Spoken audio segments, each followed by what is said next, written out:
really we're going to do the adrenal gland. Now, like the pituitary gland is two glands, right? The anterior pituitary and the posterior pituitary. The adrenal gland, also known as the suprarenal gland, supra meaning like above something, like superior, suprarenal is above the kidney, renal means kidney. So suprarenal gland or adrenal gland is also in the same family as having really, it's basically two glands, okay, just the way the pituitary gland is. We have the outer region called the adrenal cortex, and then we have the inner medulla as the adrenal medulla. The outer cortex is going to release 3 hormones, and the inner medulla is going to release 2. All right. Now, what wasn't recorded before is how does the adrenal cortex, how is that all separated? Because there's layers there. What I want to rather do first, and that's what this is explained in zona glomerulosa, zona fasciculata, zona reticularis. I'm going to go back to this once I explain about the hormones and show you how this is all put together. And I'm going to show you some mnemonics to help you with the memorizing this stuff. Okay? And it's separated like that. But we're going to get back to that. All right? So let's talk about the adrenal cortex. Okay? 3 hormones that come out of here. One is aldosterone. Okay? Aldosterone is going to increase blood pressure. It's going to control blood pressure by way of electrolytes. Now, we've seen ADH controlling blood pressure, but that's really just doing it by reabsorbing water, solely water.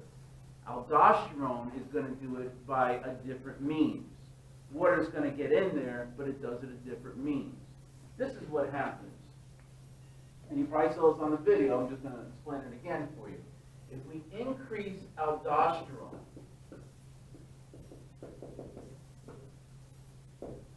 okay, what's that going to do? It comes out of the adrenal cortex, and it targets the kidney.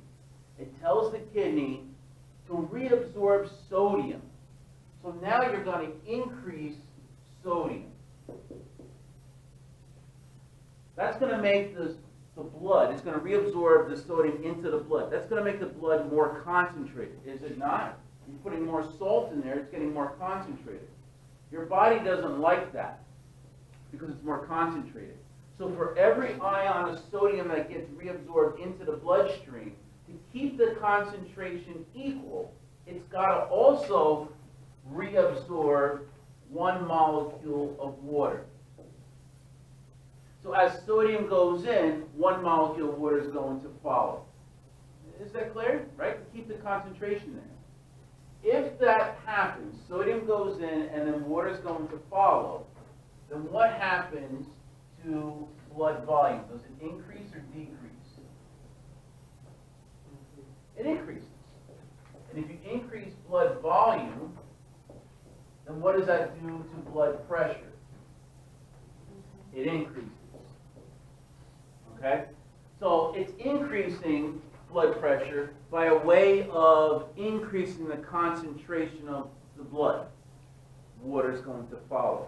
You've learned that all before, that if you drink a lot of, or you have a lot of salt, it's like a sponge. It's going to make you feel more bloated, blood pressure goes up. Why does it go up? Because your body doesn't like that high concentration of salt in your blood. So what it does is that the kidney is going to reabsorb water into the bloodstream, and that increases blood pressure. This is why people with high blood pressure, hypertension, they're on a low salt diet, because the salt is going to be like a sponge and it's going to bring more water into the bloodstream. Is that clear about that? Okay? Now, we got a problem. As sodium goes into the bloodstream, that's a wonderful thing because water is going to follow. It's a great mechanism. But the problem is this.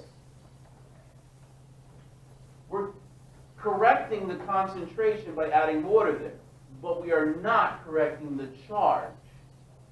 You're making the bloodstream more positive by putting sodium in there. Does that make sense? The concentration is getting higher, sodium's going in there, but now you also have to worry about the charge. And you've learned in A&P1, charges make a big thing when you deal with nerve stimulation and muscle contraction. So charges need something for the action potential, right? So we want to keep that stable, homeostasis, right? So if we're put more positive charge in the bloodstream, we have to lose a positive charge. And that's what aldosterone also does. It's going to secrete a positive charge. Now, it's not going to secrete sodium because we just used it right now. So we have another positive charge that we can deal with, potassium. Now, it's all corrected. Blood pressure goes up as expected, and we don't have to deal with so much about the charge because potassium gets secreted. Make sense? Okay? As opposed to, and I'm going to do this in red, the way we did it before, ADH, antidiuretic hormone, diuresis, diuretic means you're going to pee. This is an antidiuretic hormone, which means you're not going to pee. Where does ADH come from? Get released from? Posterior. I would say that. Where does ADH get released from? Posterior pituitary. Where's it synthesized? Hypothalamus. Okay? What's another word for ADH besides antidiuretic hormone? Vasopressin. Okay? What does ADH do? It targets the kidney as much as aldosterone targets the kidney. You're going to love the kidney when we get there. It puts everything together, but it means don't forget any of this stuff because it's all going to come back. But ADH is going to target the kidney, and it's going to reabsorb water. Just water. What does that do to blood volume? Oh, wait, before I even explain, let me skip a step. I mean, it does that, but what does it do to urine volume? No, actually, I'm sorry. We'll do it this way.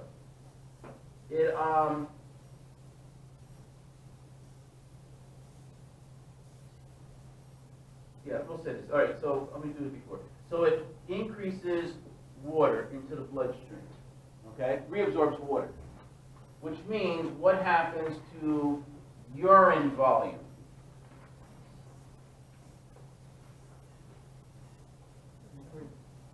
I didn't hear. If you're going to reabsorb water from your kidney, it's going to decrease, correct? What happens to blood volume then? It increases blood volume. And when you increase blood volume, it does that. See that? The other thing that ADH is going to do, it's also called vasopressin, and it's also going to vasoconstrict blood vessels, making the walls of the blood vessels collapse more. And what is that going to do to blood pressure? It increases it.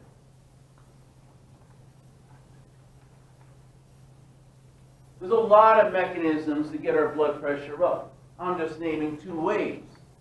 You're going to learn a whole lot of ways going through A&P2. But they're, you know, we can say aldosterone, that was one of the questions on the quiz, right? So aldosterone, ADH, that increases blood pressure. We know that does that. That's the easy part. But what's the mechanism for that to happen? Okay? Questions about that?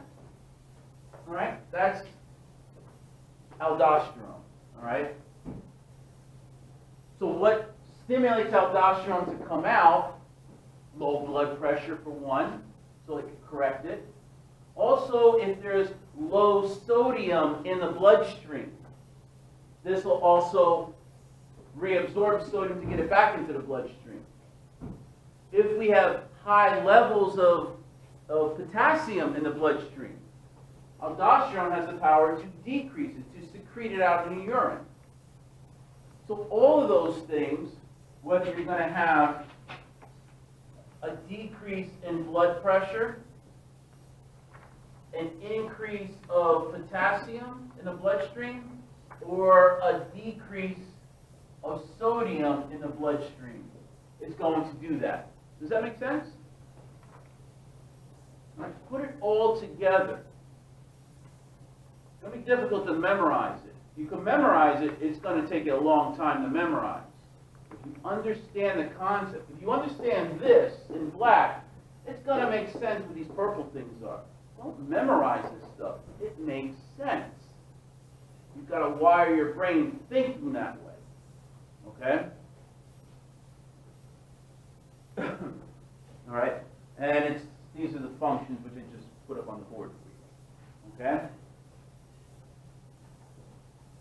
So the ways that it could come out is the potassium sodium concentrations. Also, ACTH can also do that, right? Where does ACTH come from?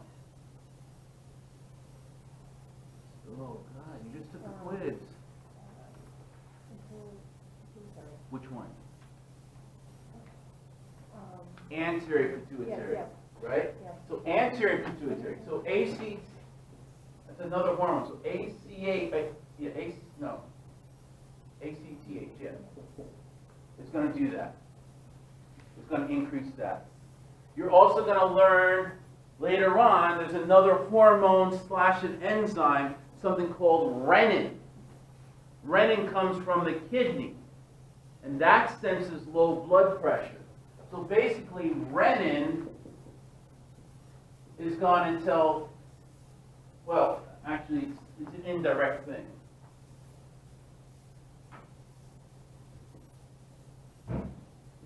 Renin, and that's going to tell it to come out. Okay? Busy. But if these drawings help you, then do it. On all my exams and quizzes, you go right all over them. Okay? These little flow charts. Now, and we'll get into renin aldosterone or angiotensin mechanism throughout the whole course.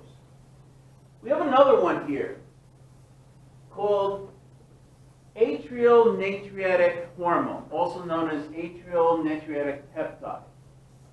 This is a hormone that comes out of the heart.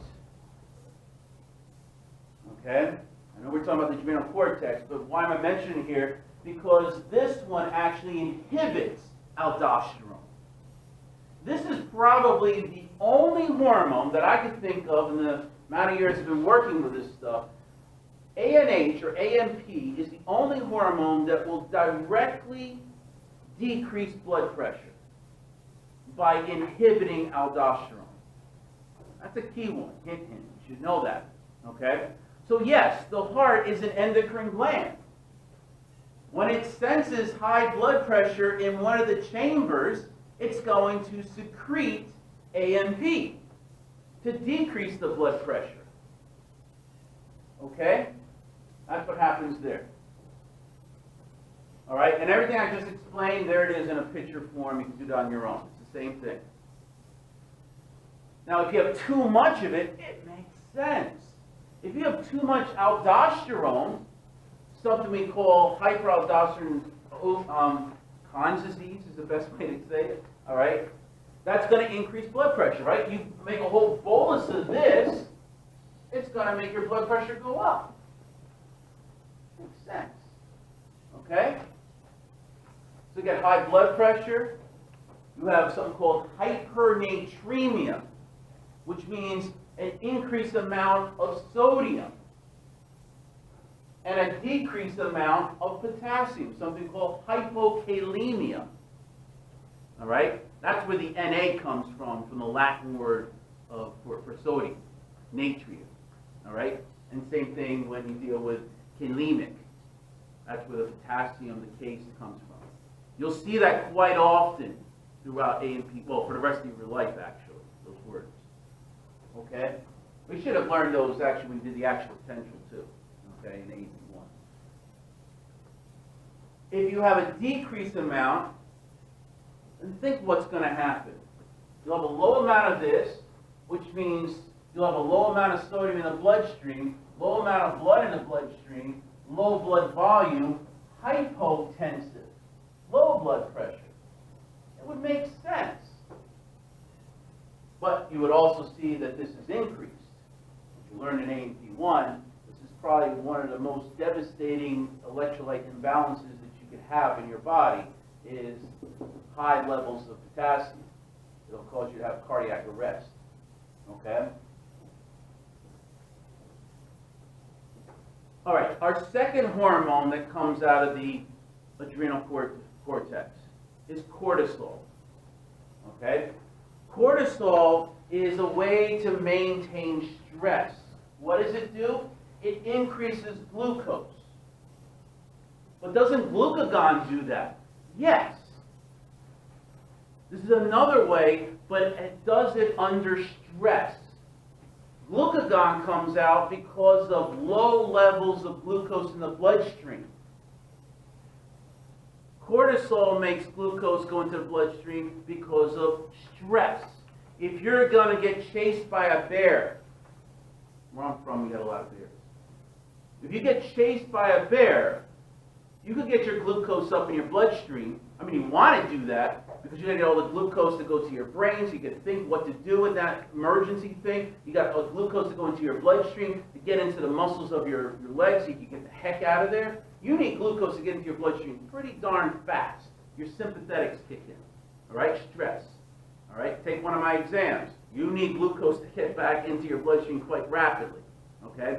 You can't eat a sandwich and expect that the glucose is going to go into your bloodstream very rapidly. It's going to take minutes to hours. You need something fast. This is what cortisol does. Cortisol is going to get the sugar into your bloodstream very fast under those stressful conditions. This is the reason why, and when I say stress, don't just think of a bear chasing. How often is that? Even one of my exams, it's only when you come into my class. But stress is also when you have an infection. That's stress on the body. Stress is also when you go through surgery.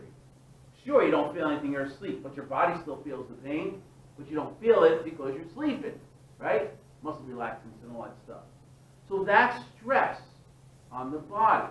This is why diabetics, we're always concerned about them when they have infections. Their sugars go up. It's not because they're not eating properly, it's because their body's being stressed. It's the cortisol that's getting the extra glucose in the bloodstream. Hint, hint, make sure you know that one. Okay? Which means it'll probably be on an exam question. Okay? Heat. If a diabetic is going to go for surgery, the doctor will say to her or him, don't take your medication for insulin, we'll take care of it. She says, what are you talking about? It's going to go up when you go under surgery. While you're sleeping, we'll take care of all the sugars. That's the reason why. Okay? And I'm sure if you know anyone who has diabetes and had to go for surgery, that's what they said.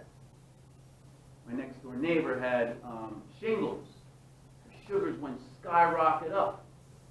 That was the reason why. Her family thought that she was sneaking food and stuff. It's not, because of the infection. Okay? It's an appropriate response. Okay? You would expect that. All right? So it breaks down glycogen under stressful situations. Okay? Not because of the way that, or not the way that glucagon does it. They do it because there's a low level of glucose in the bloodstream. Two different mechanisms. So what does it do? Well, very similar to what glucagon would do, right? Except much faster. So you have gluconeogenesis. You're going to be able to break up lipids, right? Lipolysis, all right? Break up lipids, convert them to triglycerides, increase fatty acids. Fatty acids can be used to make glucose, all right? You're going to have protein catabolism. You're going to start breaking down proteins to amino acids because we could actually make glucose with amino acids, gluconeogenesis, all right?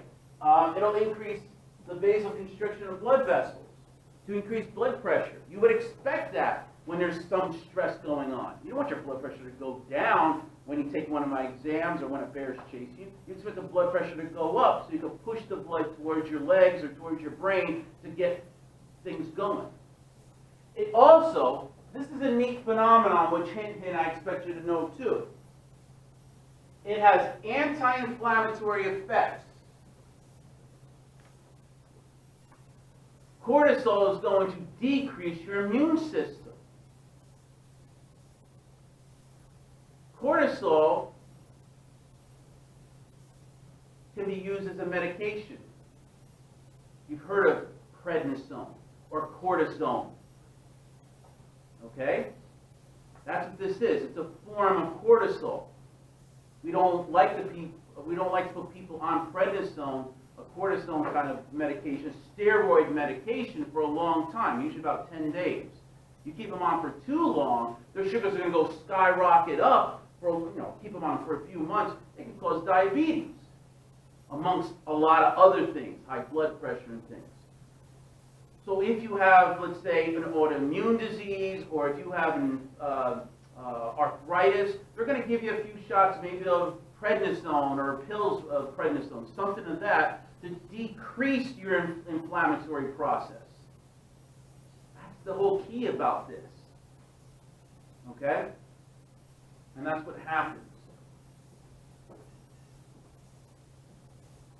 You want to apply it, take an anatomy and physiology or any stressful course, please do take a vitamin, probably an A zinc kind of medication or a vitamin, because your immune system is going to go down, and you're going to tend to when I was in medical school and part of college, I did that. I took A zinc because I was noticing I was getting more colds and stomach viruses and things like that, because, and it's true, the more stressed you get, the more cortisol that comes out, the more of your immune system goes down, which means you're going to get sick.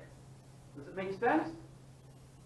All right? It's not an old grandmother's tale. It's truthful. It's because of this reason. Okay? If you cut yourself and you're stressful, it's going to take a long time to wound repair. Okay? God bless you. And these over here are the same things I just explained. Okay? So if you have too much cortisol, you got Cushing's syndrome.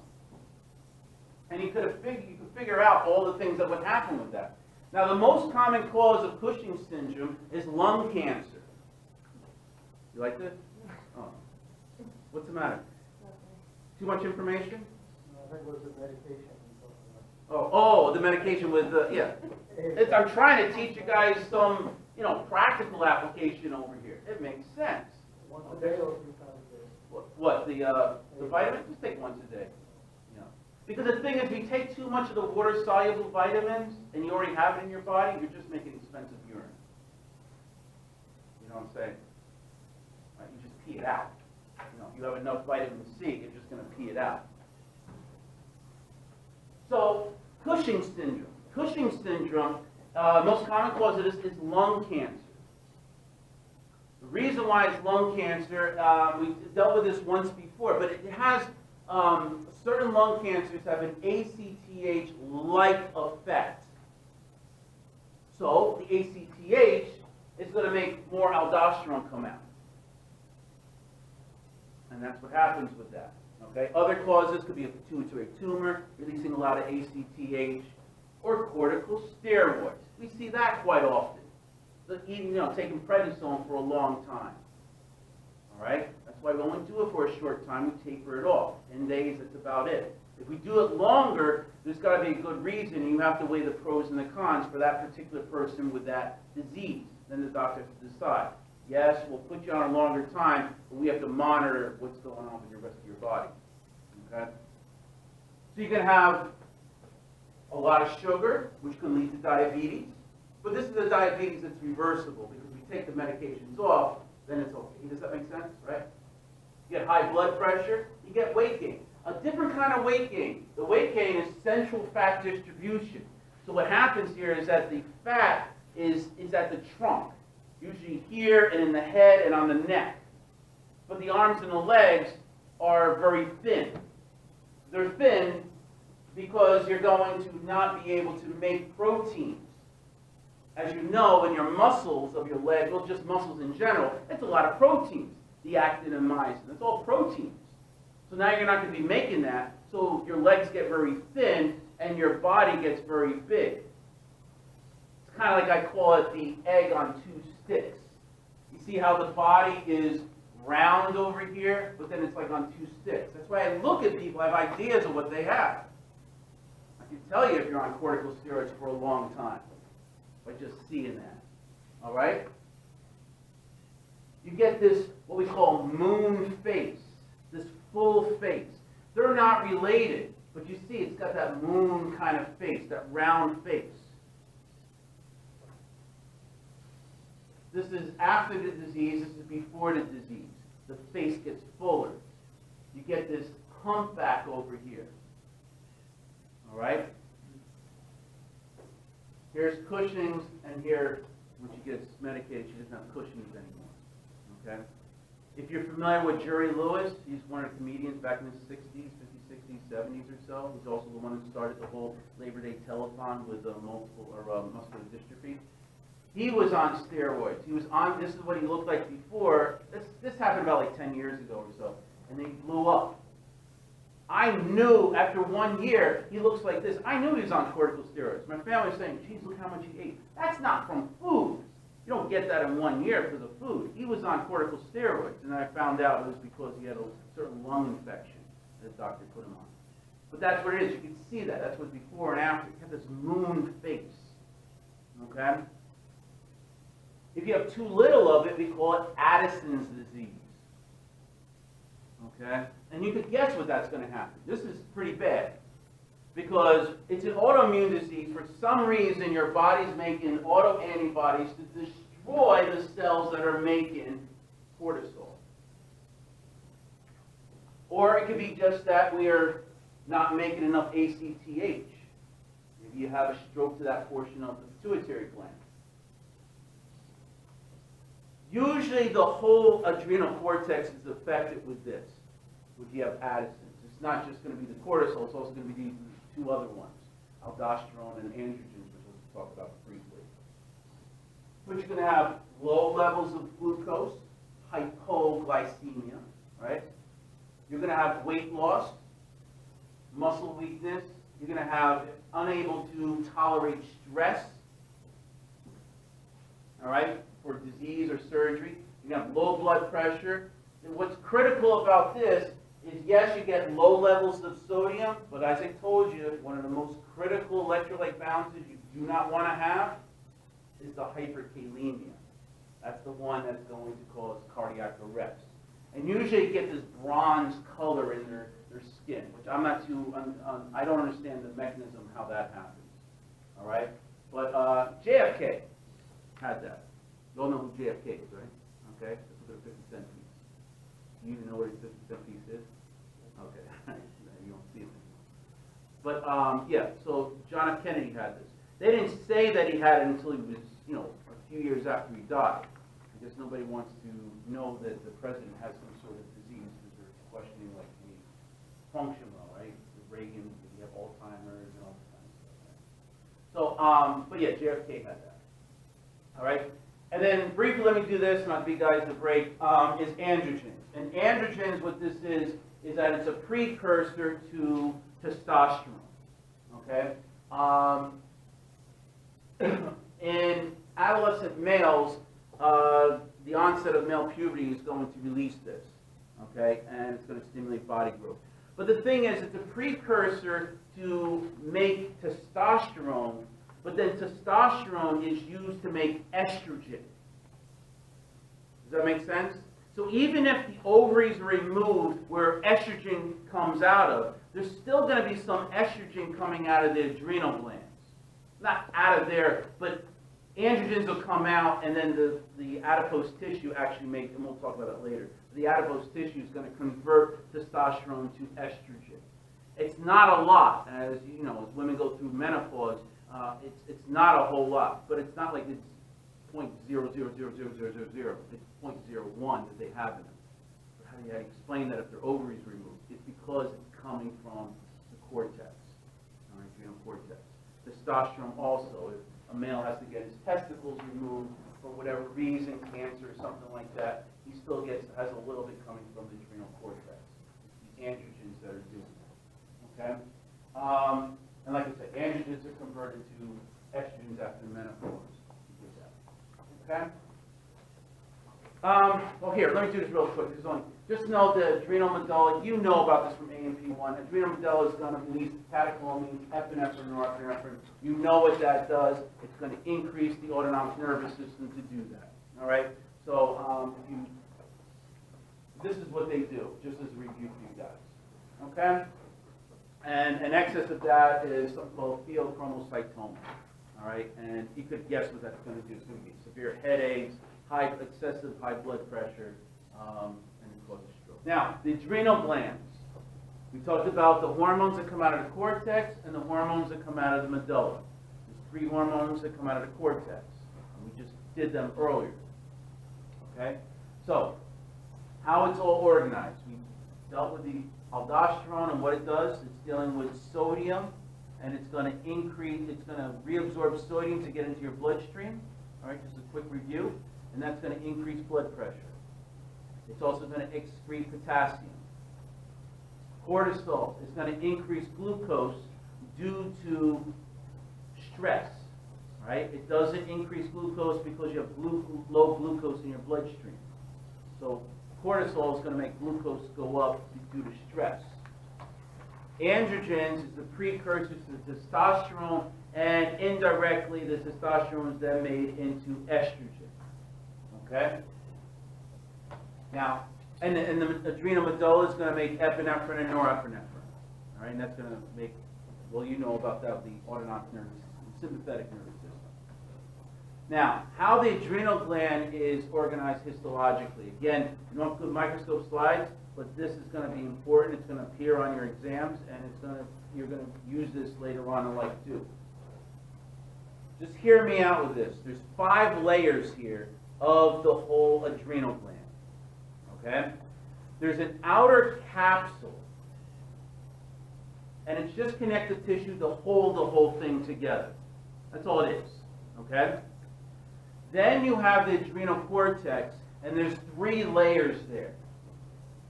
From outer to inner, it's zona glomeruliosa, zona fasciculata, and zona reticularis. Zona glomeruliosa is going to release aldosterone, zona fasciculata is going to release cortisol, and zona reticularis is going to release androgens. And then we have the inner region, and that's the medulla. And in the medulla, it's going to release epinephrine and norepinephrine. Okay? So, you could see it. It's the pictures in your book. You have the outer layer there called the capsule. Then you got the zona glomeruliosa, fasciculata, going deeper, reticularis, and there's the medulla. So let me show you on a picture here.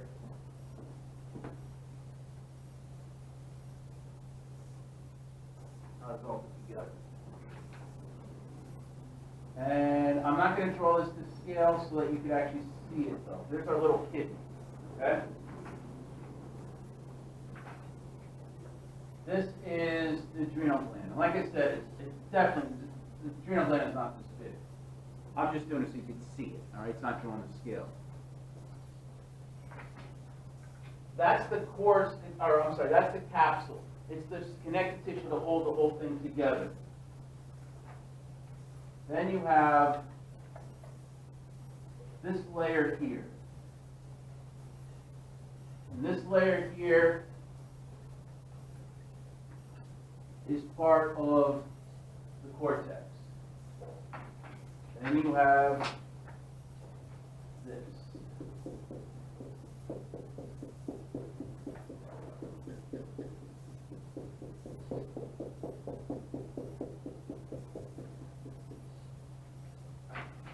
And then you have this.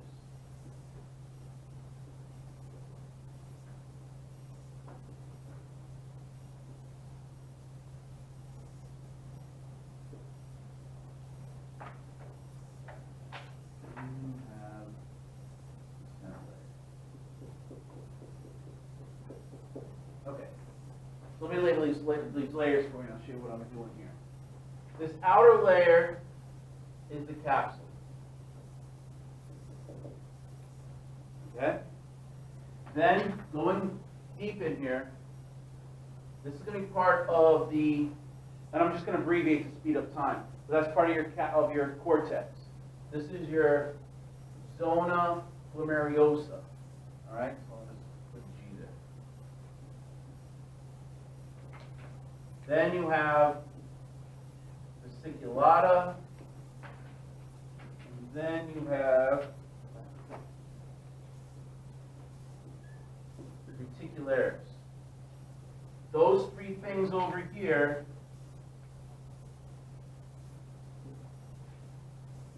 is the adrenal cortex. See how I'm doing it? And then your other last layer over here is going to be the medulla.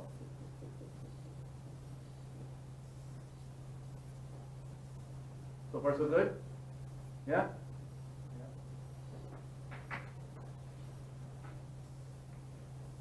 Zona glomeruliosa is going to release aldosterone. Zona fasciculata is going to release cortisol.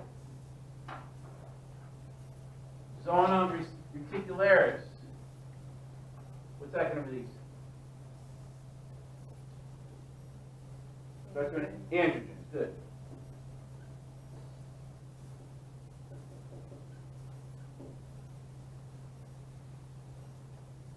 So this is where most students get confused about. So come up with mnemonics. Girlfriends rule, guy friends rule, whatever you want, all right, things like that. I don't, you know. Here's another way, because people get mixed up about which hormones come out. So you've heard that saying, the deeper you go, the sweeter it is. Aldosterone, let's go deep. Aldosterone, does that deal with sweetness? What does that deal with? Salts, right? So it's not sweet. So let's go deeper. Does that have to do with sweet stuff? Yeah, glucose. That's sweet. Not as sweet as sex steroids. Get it? All right? So the deeper you go, the sweeter it is. If that works. Okay? Well, look what's happening here. Look what we just created. A multiple choice question. A, B, C, D, E.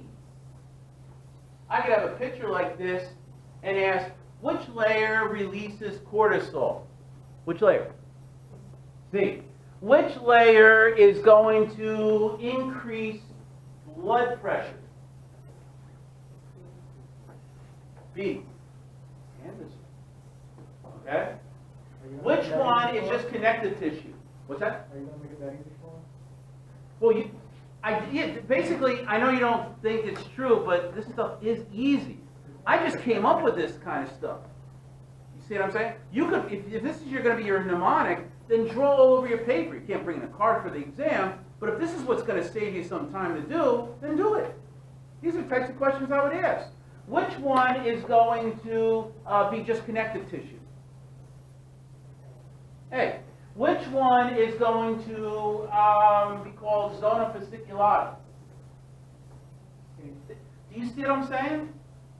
I'm telling you, there's going to be a multiple choice on here. You should know that. All right? It's really set up for me. I don't have to worry about it. Okay? Questions about that? Which one gets released excessively and causes Cushing's syndrome? That's where you're going to apply this stuff. They have a tumor in a certain area that is going to cause Cushing's syndrome. Cushing's is cortisol. Okay? Questions? Not too bad, right? Okay. So that's what I want to say about that. There's another picture showing a similar thing.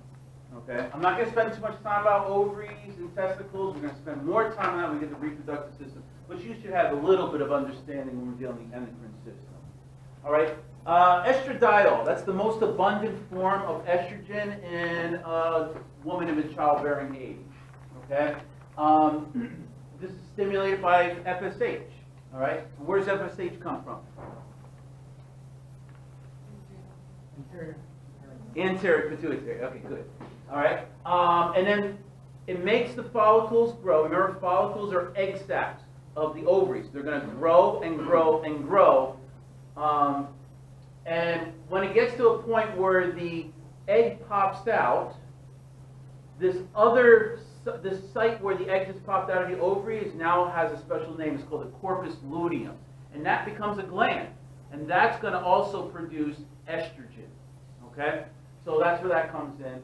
And we'll talk about these other stuff later on. That's what that is. Progesterone, it comes from the placenta. Yes, so your placenta is actually a gland. It releases hormones, in this case progesterone. And it also comes from the corpus luteum. Progesterone also suppresses ovulation. So if you have birth control pills, it must have progesterone in it.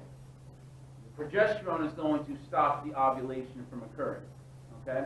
And again, we'll talk more about that later on. All right? There's also inhibin and relaxin. Inhibin will inhibit FSH. Relaxin is going to increase the flexibility. It usually just comes out during the time of labor. And it the pubic symphysis kind of opens up a little bit more to allow a bigger area so that the baby can actually come through. Okay? The testicles or testes, it releases testosterone, and that's going to maintain the male characteristics and cause male puberty. And inhibin also inhibits the FSH. Okay? Miscellaneous endocrine glands on this. Other hormone-producing ones, like I mentioned to you before, the heart is going to release some hormones. All right. Well, one particular one that we talked about is atrial natriuretic hormone or atrial natriuretic peptide.